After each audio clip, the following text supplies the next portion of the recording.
அனைத்து நண்பர்களுக்கும் வணக்கம். உங்கள் ஆஸ்ட்ரோ பழனிசுவாமிகள் பேசுகிறேன். இந்த காணொளியில மகரம் ராசிக்கு சனி வக்ரம் பெறுவதால் ஏற்படும் மாற்றங்கள் என்ன என்பதை பற்றி தான் டீட்டெயிலா பார்க்க போறோம். மகர ராசியை பொறுத்தவரை ஜென்ம சனி முடிந்து பாத சனி நடக்குது. இந்த பாத சனி, அதாவது ராசிக்கு 2ஆம் அதிபதியாக வரக்கூடியவர் சனியை தான் அங்கே ஆட்சி பெற்று இப்ப இருக்கிறாரு. இந்த சனி வக்ரம் ஆவறதுனால பின்னோக்கி வருதா, இது பாதிப்பை கொடுக்குமா அல்லது நன்மையை கொடுக்குமா, அதே போல எல்லாருக்குமே இது பாதிப்போ அல்லது நன்மையோ கொடுத்துருமா என்பதை பற்றி டீட்டெயிலா இந்த பதிவுல நம்ம பார்க்க போறோம். பொது பலனாக பார்க்க போறோம். மேக்சிமம் இந்த ஜென்ம சனியோட அழுத்தம் என்பது இல்லை, அதுதான் பாசிட்டிவ். ஆனா அதுக்காக முழுமையா கஷ்டம் நீங்கிடுச்சு அப்படின்னு நான் சொல்லல. இது ஏற்கனவே நான் பல பதிவுகளை சொன்ன விஷயம்தான். இப்ப இந்த சனி வக்ரம் ஆவறதுனால என்ன பாதிப்பு ஏற்படும் அப்படின்னாக்க, குறிப்பாக இந்த 2ஆம் அதிபதி வக்ரம் பெறுவதால் பாத்தீங்கன்னாக்க உங்களுடைய வார்த்தைகளை மிஸ் அண்டர்ஸ்டாண்ட் பண்ணிக்கிறதுக்கு நிறைய வாய்ப்பு இருக்கு.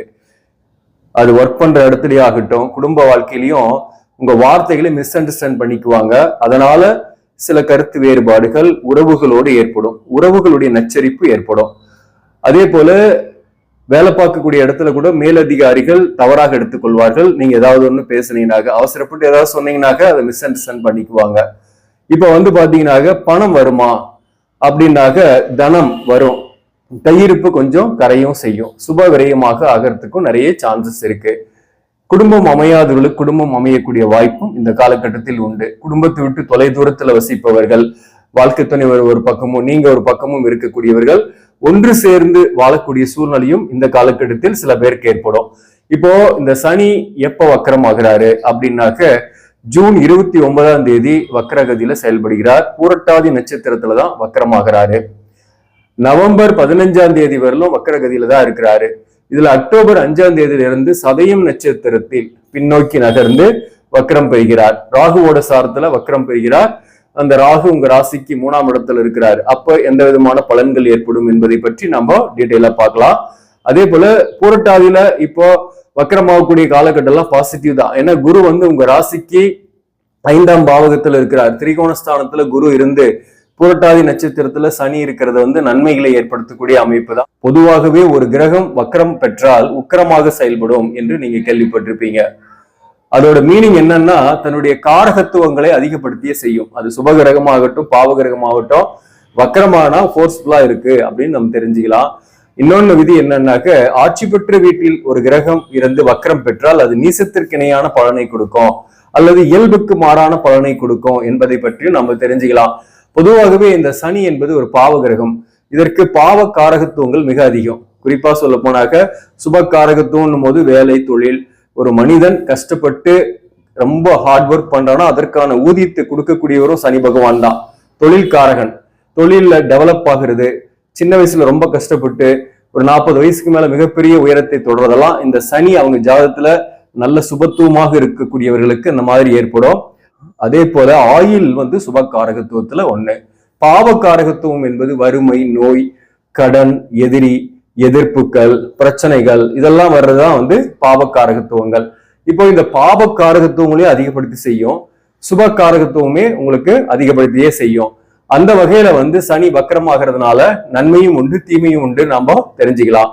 இப்போ பாத்தீங்கன்னாக்க, இந்த சனி உங்க ஜாதகத்துல வக்ரம் பெற்று இருந்தாக, உங்க சுய ஜாதகத்துல சனி ஏதாவது ஒரு கட்டத்துல வான் போட்டு இருந்தாங்கனாக்க, இந்த நேரத்துல வேலை தொழில் ரீதியாக ஒரு இடமாற்றம் ஏற்படும். அப்படி இல்லைனாக்க சில பேருக்கு வீடு மாற்றமாவது ஏற்படக்கூடிய வாய்ப்பு உண்டு. பொதுவாகவே உங்க ஜாதகத்துல வக்ரம் பெற்று இருப்பவர்கள் எல்லாம் பாத்தீங்கன்னாக்க கடினமா உழைக்கக்கூடியவர்களாக இருப்பாங்க. ஹார்ட் ஒர்க் பண்ணுவீங்க, எந்த ஒரு இடத்துல போனாலையும் ஹார்ட் ஒர்க் போடுவீங்க. ஆனா அதற்கான ரெகக்னிஷன் கிடைக்காது.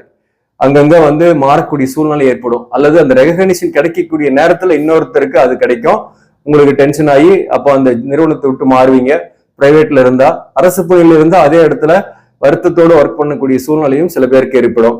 ஆனா இந்த கோச்சாரத்துல சனி வக்கரமாகக்கூடிய இந்த 139 நாட்கள் பாத்தீங்கன்னாக்க, யாருக்கெல்லாம் உங்க சுய ஜாதகத்துல சனி வக்கரம் பெற்று இருக்கோ அவர்களுக்கெல்லாம் மிகப்பெரிய நன்மைதான். பயப்படவே வேண்டியதில்லை. ஒரு இடமாற்றம் வருதுனாலே நீங்க போலாம், அது உங்களுக்கு பாசிட்டிவாவே இருக்கும். ஒரு வீடு மாற்றம்னாலையும் அல்லது ஒரு ஊர் மாற்றம் ஏற்பட்டாலையும் அது உங்களுக்கு பாசிட்டிவா இருக்கும். தொலைதூரத்தில் வசிப்பவர்கள் தன்னுடைய தாய்நாட்டிற்கோ அல்லது சொந்த மாநிலத்துக்கோ வரக்கூடிய வாய்ப்பு ஏற்படும், குடும்பத்தோடு சேரக்கூடிய வாய்ப்பு ஏற்படும். அதெல்லாம் பாசிட்டிவா இருக்கு. உங்களுக்கு உங்க சுய ஜாதகத்துல வக்ரம் பெற்றிருந்தாக பணம் நிறையவே வரும். ஆனா விரயங்களும் சுப விரயங்களாக ஏற்படும். நீண்ட நாள திருமணத்திற்கு வரன் பாக்குறீங்க, ஒரு சரியான வரன் வரல அப்படின்னாக்க இந்த காலகட்டத்தில் சரியான வரன் திருமணம் ஆகும். மறுமணத்திற்காக முயற்சி செய்யக்கூடியவர்களுக்கு மறுமணம் ஆகக்கூடிய வாய்ப்பும் இந்த காலகட்டத்தில் உண்டு. குடும்பம் அமையாதவர்களுக்கு குடும்பம் அமையும். இதெல்லாம் பாசிட்டிவா இருக்கு. இதற்கு உங்க சுய ஜாதகத்தின் படியும் நமக்கு நடக்கக்கூடிய தசாபுக்தி என்பது ரொம்ப முக்கியம். தசாபுக்தி நல்ல தசாபுக்தியா இருக்கணும். குறிப்பா யோக கிரகத்தோட தசாபுக்தினாக்க கேந்திர திரிகோணங்களில் இருந்து சுபத்துவமாக இருக்கு அந்த கிரகம் என்றால் அது ஒரு நல்ல தசாபுக்தி தான். அப்போ அந்த காலகட்டம் உங்களுக்கு சனியும் உங்க ஜாதகத்துல வக்ரம் பெற்று இருக்குன்னாக்க மிகப்பெரிய உயரத்தை தொடக்கூடிய காலகட்டமாகவே இது இருந்துரும். இப்ப உதாரணமா பாத்தீங்கன்னாக்க இந்த திருவோண நட்சத்திரத்துல பிறந்தவங்களுக்கு ஒரு மிடில் ஏஜ்ல இருக்கீங்கன்னாக்க குரு தசை நடக்கும். இந்த குரு தசை நடக்குது, உங்க ஜாதகத்துல குரு ஒரு வக்ரமா இருக்கிறாரு, நீச பங்கமா இருக்கிறாருன்னா மிகப்பெரிய யோகத்தை செஞ்சிடும். ஆனா குரு கேந்திராதிபத்தியத்துல கேந்திரங்கள்ல நின்று ஆட்சி பெற்று இருக்கனாலையும் பணம்லாம் வந்துடும், வேலையில உயர்வான ஒரு சூழ்நிலையெல்லாம் ஏற்படுத்திடும். அதே சமயத்துல சில நேரங்கள்ல அந்த குருவுக்கு பாவ தொடர்புகள் இருக்கு, நீசம் பெற்று இருக்கு, அசங்கம் பெற்று இருக்குன்னா, அல்லது அட்டமஸ்தானத்துல 8ஆம் பாவகத்தில் இருக்கு, 6ஆம் பாவகத்தில் இருக்கு, உங்க லக்னத்துக்கு சொல்றதெல்லாம் அப்படி இருக்குன்னாக்க உங்களுக்கு கஷ்டத்தை கொடுக்கும், பிரச்சனையை கொடுக்கும். சூரிய தசை நடக்குது, மகர ராசிக்கு மகர லக்னமாகவே இருக்கீங்க அப்படின்னாக்க சூரிய தசை நடக்குதுன்னா அது கொஞ்சம் டஃபா கொடுக்கும், கஷ்டத்தை கொடுக்கும், கடனை கொடுக்கும், இடமாற்றம் தேவையில்லாத இடமாற்றத்தை அடைய வைக்கும். இந்த மாதிரி பாத்தீங்கன்னாக்க நமக்கு நடக்கக்கூடிய தசாபுக்தி என்பது ரொம்ப முக்கியமான ஒரு விஷயம். அதே போல சனி தசை நடக்குது, சனி புக்தியா நடக்குதுன்னாக்க கஷ்டத்தை கொடுக்கும். ஏன்னா உங்களுக்கு மகர ராசி அதிபதியாகவே சனி வந்துட்டாரு, அதனால பெருசா தூக்கி கொடுத்துருவாராங்களா அப்படிலாம் எதுவுமே கிடையாது. சனி நம்ம ஜாதகத்துல நேர்வலு பெற்று ஆட்சி பெற்றே இருக்குன்னா கூட பாதிப்பு தான் கொடுக்கும். ஏன்னா சனிக்கு பாவக்காரகத்துவங்கள் மிக அதிகம்.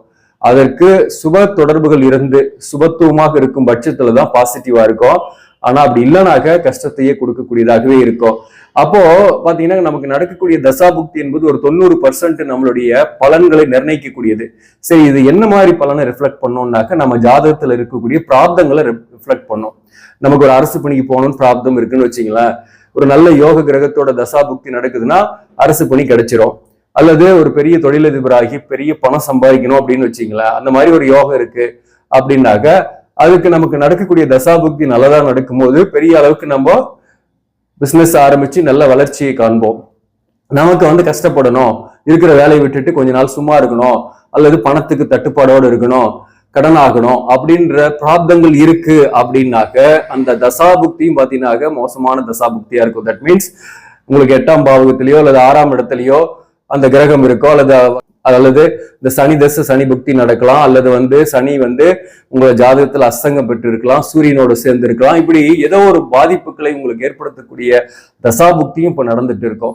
இதான் நம்ம பேசிக்கா புரிஞ்சுக்க வேண்டியது. இந்த கோச்சார பலன் என்பது ஒரு 10% தான். 90% நம்மளுடைய ஜாதகத்தில் இருக்கக்கூடிய நல்லது கெட்டது நாம வாங்கி வந்திருக்கக்கூடிய கர்மாக்களை பிரதிபலிக்கிறது என்பது 90% தசாபுக்தியும் 10% இந்த அன்றாடம் இயங்கக்கூடிய அந்த கோச்சார கிரகங்களின் இயக்கங்களும் தான் காரணம். இப்ப நம்ம பாக்குறது இந்த கோச்சார கிரகங்களின் இயக்கங்களை மட்டும்தான், அதற்கான பலன்களை மட்டும்தான் பாக்குறோம். அந்த வகையில இந்த சனி ஓவராலா வக்கரமாகிறதுனால யாருக்கெல்லாம் சுய ஜாதகத்துல வக்கரம் பெற்று இருக்கோ அவர்களுக்கெல்லாம் பெரிய அளவுக்கு துன்பம் இல்லை, மாற்றங்கள் ஏற்படும். ஆனா கண்டிப்பா ஒரு ஊர் மாற்றம் அல்லது இடமாற்றங்கள்லாம் ஏற்படும். அது பாசிட்டிவா இருக்கும். அரசு பணியில இருப்பவர்களுக்கு கூட உங்களுக்கு ஒரு ஃபேவரபிளான இடமாற்றங்களே ஏற்பட்டுடும். துறை ரீதியான நல்ல ஒரு மாற்றம் ஏற்படும், ஊதிய உயர்வோடு அது ஏற்படும். பதவி உயர்வுக்காக வெயிட் பண்ணிட்டுக்கிறீங்கன்னா பதவி உயர்வு கிடைக்கக்கூடியதாகவும் இருக்கும். அதெல்லாம் பாசிட்டிவ் இருக்கு. ஒரு பெரிய நிறுவனத்துல வேலை பார்க்குறீங்கன்னாக்க அந்த நிறுவனத்திலேயே உங்களுக்கு ஒரு ஊதிய உயர்வோட போஸ்டிங் இன்க்ரீஸ் ஆகலாம், அல்லது சில பேருக்கு அந்த வேலையை விட்டுட்டு இன்னொரு கம்பெனில போயிட்டு ஒரு பெரிய போஸ்ட்ல ஜாயின் பண்ணக்கூடிய சூழ்நிலை எல்லாம் வரலாம். இதெல்லாம் யாருக்கு அப்படின்னாக்க உங்க சுய ஜாதகத்துல சனி வக்ரம் பெற்று இருந்தா பாசிட்டிவ் தான். கூடவே உங்களுக்கு ஒரு யோக கிரகத்தோட தசாபுக்தி நடக்குதுன்னா அது மிகப்பெரிய பாசிட்டிவ் ஏற்படுத்தும், மிகப்பெரிய வெற்றியையும் ஏற்படுத்தும். நமக்கு நடக்கக்கூடிய தசாபுக்தி அட்டமாதிபதியோட தசாபுக்தி நடக்குது, ஆனா சனி வக்கரமாயிருக்கு என்னுடைய ஜாதகத்துல அப்படின்னாக்க நீங்க இடமாற்றங்கள் வருதுனாலே அது ஏத்துக்கிட்டு போகக்கூடிய சூழ்நிலையில தான் இருப்பீங்க. அது பாசிட்டிவாவே இருக்கும், பயப்பட வேண்டியதில்லை. அதே போல உங்களுக்கு இந்த குருவோட நட்சத்திர சாரத்துல சனி வக்கரமாகிறதுனால பணம் வரும், சுப காரியங்கள் நடக்கும், இல்லத்தில், அதே போல வீடு சொத்து தொடர்பான நன்மைகளும் உண்டு. இந்த காலகட்டத்தில் ஆடம்பர சேர்க்கைகள், ஆடம்பர பொருட்கள் வாங்கக்கூடிய வாய்ப்புகள்லாம் கூட சில பேருக்கு ஏற்படும். அதே போல பாத்தீங்கன்னாக்க சனி வக்கரமாகாதவங்களுக்கு என்ன அப்படின்னாக்க மேக்சிமம் பாத்தீங்கன்னாக்க உங்க ஜாதகத்துல சனி வக்கரமாவல, கோச்சாரத்துல சனி வக்கரமா இருக்கு அப்படின்னாக்க நமக்கு நல்ல தசாபுக்தி, யோக கிரகத்தோட தசாபுக்தி நடக்குதுன்னா இதை பத்தி பெருசா கவலைப்பட தேவையில்ல. பெரிய அளவுக்கு சண்டை சச்சரவு வம்பு வழக்கெல்லாம் எதுவுமே வராது. ஆனா உங்களுக்கு நடக்கக்கூடிய தசாபுக்தி சரியில்லாம இருக்கு, அட்டமாதிபதி 6ஆம் அதிபதி அல்லது 12ஆம் அதிபதி அந்த இடத்துல உட்கார்ந்த கிரகத்தோட தசாபுக்தி நடக்குதுன்னா மட்டும்தான் உங்க ஜாதகத்துல சனி வக்கரமாகலன்னா வாக்காலேயே பிரச்சனை வரும். பணம் நிறைய எக்ஸ்பென்சஸ் ஆகும், கடன் வாங்கக்கூடிய சூழ்நிலை ஏற்படும், கடனுடைய அழுத்தமும் இருக்கும். அப்போ கொஞ்சம் கவனமா இருக்கணும். அப்படிப்பட்டவர்கள் உங்க ஜாதகத்துல சனி அஸ்தங்கமா இருக்குன்னா கூட அவர்களுக்கு கூட பாத்தீங்கன்னாக்க கொஞ்சம் குடும்ப வாழ்க்கையில பிரச்சனைகள்லாம் இருக்கும், கருத்து வேறுபாடுகள்லாம் வரும், கணவன் மனைவிக்குள்ள கொஞ்சம் விட்டு கொடுத்து போற மாதிரிதான் இருக்கும். சில முயற்சிகள்ல முட்டுக்கட்டையா இருக்கும். பிரிந்திருக்கக்கூடிய கணவன் மனைவி சேர்றதுக்கான முயற்சி பண்றீங்க, உங்க ஜாதகத்திலையும் சனி வக்கரமாகல, சனி அஸ்தங்கமா இருக்கு, அல்லது சனிக்கு பாப தொடர்புகள் இருக்கு, சனி செவ்வாய், சனி சூரியன் இந்த மாதிரியான சேர்க்கை, சனி ராகு சேர்க்கை எல்லாம் இருக்கு அப்படின்னா அப்படிப்பட்டவர்களை கொஞ்சம் கவனமா தான் இருக்கணும். அப்படிப்பட்டவர்கள் வாக்குவாதங்கள் எங்கேயும் செய்யாம இருக்கணும். குடும்ப வாழ்க்கையில கணவன் மனைவிக்குள்ள கூட கொஞ்சம் விட்டு கொடுத்து போறது நல்லது. ஆனா சனி உங்க ஜாதகத்துல வக்கரமா இருக்கு, சுபத்துவமா இருக்கு, உங்களுக்கு நல்ல தசாபுக்தி நடக்குதுன்னா நீங்க இதை பத்தி கவலையப்பட தேவையில்ல, வாழ்க்கை நல்லா இருக்கும். திருமண வாழ்க்கையில் கூட பெரிய சச்சரவுகள் இருக்காது. மேலும் பாத்தீங்கன்னாக்க தொலைதூரத்தில் இருக்கக்கூடியவர்கள் கூட சேர்ந்து வாழக்கூடிய சூழ்நிலை ஏற்படும், எண்ணங்கள் நிறைவேறும், இதெல்லாம் பாசிட்டிவ் இருக்கு. அதே போல ஜென்ரலா பார்க்கும்போது இந்த சனி வக்கரமாவதுனால நன்மையா தீமையா அப்படின்னாக்க ஜென்ரலா உங்க ஜாதகத்தை பேஸ் பண்ணாம கோச்சாரத்தின் அடிப்படையில சொல்லணும்னாக்க இப்போ இந்த சனி வக்கரமாகிறதுனால வாக்குவாதங்கள் எங்கேயும் செய்யாம இருக்கணும், யாருக்கும் வாக்கு கொடுக்க கூடாது, ஜாமீன் போடுறது அல்லது மற்றவங்களுக்கு சூரிட்டி கொடுக்கறதெல்லாம் தவிர்த்தணும். உடல் நலத்துல கொஞ்சம் கவனம் செலுத்திக்கணும். ராசியாதிபதியாகவும் சனி வர்றதுனால ஹெல்த்ல சில இஷ்யூஸ் வரும். அதாவது குறிப்பா வயதானவர்களாக இருக்காங்க அல்லது சின்ன குழந்தைகளாக இருக்காங்கன்னா அப்பப்போ சின்ன சின்ன உடல்நல தொந்தரவுகள் வரும். மற்றபடி பாத்தீங்கன்னாக்க பெரிய பாதிப்பு இருக்காது. அதே போல பணம் கொஞ்சம் விரயமாகும். குரு 5ஆம் இடத்துல இருக்கிறதுனால சுப விரயம் தான் ஆகும். குறிப்பா வீடு வாகனம் தொடர்பான சுப விரயங்கள் வாங்கறதுக்கான வாய்ப்புகள்லாம் சில பேருக்கு ஏற்படும். இதெல்லாம் ஒரு பாசிட்டிவ் விஷயம் தான். அதாவது ஜென்ரலா சொல்றேன், நான் கோச்சாரத்துக்கு மட்டும் நாம் சொல்லணும்னாக்க அது ஒரு சில விஷயங்கள் நீங்க கவனமா இருந்தா போதும். வம்பு வழக்குகள்லாம் தேடி வரும். வாக்குவாதம் பண்ணாம இருந்து அமைதியா இருந்துட்டீங்கன்னா பெஸ்டா இருக்கும். உங்களுக்கு பணம் செலவு பண்ணும் போது கொஞ்சம் சிக்கனமா செலவு பண்ணுங்க. கடன் வாங்கி ஒரு பொருளை வாங்குறதை விட கடன் வாங்காமையே அமைதியா இருக்கிறது நமக்கு மன அமைதியை கொடுத்துரும். அதனால கடனை போய் அதிகமா வாங்கிட்டு அது மன அழுத்தத்தை ஏற்படுத்திக்க வேண்டாம். அதே போல பாத்தீங்கன்னாக்க பிசினஸ் பண்ணக்கூடியவர்களுக்கு வருமானம் கூடுதலாக வரும், செலவுகள் அதிகமாக இருக்கும். அகலக்கால் வைக்க வேணாம். பிசினஸ் விரிவுபடுத்துறோம் அல்லது எக்ஸ்பேண்ட் பண்றோம் அல்லது கடையை மாத்துறோம் அப்படின்றதுக்காக கூடுதலாக கடன் வாங்கி அதை செயல்படுத்த வேண்டாம் இந்த காலகட்டத்தை பொறுத்தவரையிலும். ஆனாலும் உங்களுக்கு இந்த ராகுவோட நட்சத்திர சாரத்தில் அக்டோபர் 5ஆம் தேதி போகுது. அந்த காலகட்டம் பாத்தீங்கன்னாக்க முயற்சிகள் எல்லாம் நிறைய வெற்றிகள் உண்டு, தடைப்பட்ட காரியங்கள் உண்டு. ஏன்னா ராகு 3ஆம் இடத்துல இருக்கிறாரு. அதே போல இந்த நேரத்துல அலைச்சல்கள் பயணங்கள் ஏற்படும். உடல்நலத்துல இந்த காலகட்டத்திலும் நீங்க கவனம் செலுத்திக்கணும். புதியவர்கள் அறிமுகம் ஆவாங்க அல்லது எதிர்பாராத உதவிகளால உங்களுக்கு மகிழ்ச்சிகள் உண்டாகும். அக்டோபர் 5ஆம் தேதிக்கு பிறகு உங்களுக்கு பெரிய அளவுக்கு பாசிட்டிவ் தான் இருக்கு. உங்க ஜாதகத்துல வக்கரமா இருந்தா ரொம்ப பாசிட்டிவ், வக்கரமாகலாம் பரவாயில்ல அப்படின்ற மாதிரிதான் இருக்கு, ஒன்றும் பிரச்சனை கிடையாது. மேலும் குருவும் உங்களுக்கு அக்டோபர் 15ல இருந்து வக்கரமாகிறாரு. 5ஆம் இடத்துல இருக்கக்கூடிய குரு வக்கரமாகும் போது இன்னும் ஒரு பெரிய பாசிட்டிவ் கொடுக்கும். 5ஆம் இடத்துல இருக்கக்கூடிய குருவே நன்மைதான். வக்கரமாகனாக அதோட காரகத்துவங்கள் எல்லாம் கிடைக்கும். அந்த வகையில குழந்தை பாக்கியம் இல்லாதவர்களுக்கு குழந்தை பாக்கியம் கிடைக்கும், அல்லது பிள்ளைகளால மகிழ்ச்சி, அல்லது தன்னுடைய பிள்ளைகளுக்கு வரன் பார்த்துட்டு இருக்கிறீங்கன்னா அந்த வரன் அமைந்து திருமணம் போன்ற விஷயங்கள் நடக்கிறது. இதெல்லாமே அக்டோபர் மாசத்துக்கு மேல உங்களுக்கு நடக்கக்கூடிய வாய்ப்பு உண்டு. பெரிய அளவுக்கு பாசிட்டிவ் இருக்கு. மொத்தத்துல இந்த சனி வக்கரமாகிறதுனால நன்மையா தீமையா அப்படின்னாக்க உங்க சுய ஜாதகத்துல நல்ல யோக கிரகத்தோட தசாபுக்தி நடந்து சனி வக்கரமா இருந்தா மிகப்பெரிய பாசிட்டிவ் தான். அப்படி இல்லைன்னா பெரிய அளவுக்கு பாசிட்டிவ் இல்ல. இருக்கிற வேலையிலே கொஞ்ச நாளைக்கு இருங்க, மூவ் பண்ணாம இருங்க. இருக்கிற வேலையில கொஞ்சம் காப்பாத்திக்கிறது நல்லது. மேலும் புதிய வாய்ப்பு கிடைக்காம இருக்கிற வேலையை விடாம இருக்கணும். கொஞ்சம் வாக்குவாதங்கள்லாம் செய்யாம கடன் படாம இருந்தீங்கன்னாக்க பாசிட்டிவ் தான். அப்படிப்பட்டவர்கள் மட்டும் பாத்தீங்கன்னாக்க சனீஸ்வர பிரீத்தி செஞ்சீங்க. சனிக்கிழமையில போயிட்டு நவகிரகங்கள்ல இருக்கக்கூடிய சனீஸ்வரன் சிலைக்கு எள்ளு தீபம் போட்டு 9 முறை சுத்தி வாங்க. திருக்கொல்லிக்காடு போயிட்டு வாங்க. காகத்திற்கு உணவு வச்சுட்டு சாப்பிடலாம் சனிக்கிழமையில. அப்படி காகமே வரல அப்படின்னாக்க கருப்பு எறும்புகள், இந்த சாமி எறும்புகளுக்கு அரிசி மாவை தூவி விட்டுட்டு வரலாம். தூவி விட்டுட்டு அதுக்கப்புறம் சாப்பிடலாம். நாய்க்கு வந்து உணவு வைக்கிறது, பிஸ்கட் போடுறது ஞாயிற்றுக்கிழமையில, இதெல்லாம் உங்களுக்கு நன்மைகளை கொடுக்கும். ஆக நண்பர்களே, இந்த பதிவு உங்களுக்கு பிடிச்சிருந்தாக லைக் பண்ணுங்க, இதை மற்றவர்களுக்கும் ஷேர் பண்ணுங்க. இன்னும் நம்ம சேனலை சப்ஸ்கிரைப் பண்ணாம பாக்குறவங்க சப்ஸ்கிரைப் பண்ணி கண்டினியூ பண்ணுங்க. இதன் மூலம் உங்களுக்கு ஒரு சரியான ஜோதிட தகவல்களும் ஆன்மீக தகவல்களும் கிடைக்கும். நன்றி, வணக்கம்.